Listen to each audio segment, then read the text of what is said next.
Jadcherla MLA Amrit Reddy ఈ రకంగా అయితే మాట్లాడడం చాలా బాధాకరం.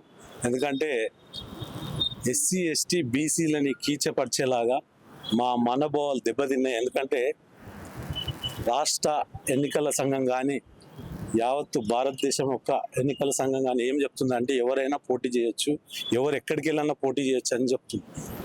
దాన్ని ఆయన నిన్న వివరిస్తూ ఏమంటాడంటే పోటీ చేసే వాళ్ళంతా ఒక రకంగా ఆ భాష వాడుతున్నాను. ఎందుకంటే అంత మదం ఎక్కింది అతనికి. ఒక ఎమ్మెల్యే అయి రాజ్యాంగాన్ని తొంగలో దొక్కే వ్యక్తి మీద మేము ఈరోజు ఇక్కడ స్టేట్ ఎలక్షన్ కమిషన్ గారిని కలవడం జరిగింది. ఎందుకంటే రాజ్యాంగం ఇచ్చిన హక్కు ఇది, ఎవరైనా పోటీ చేయొచ్చని.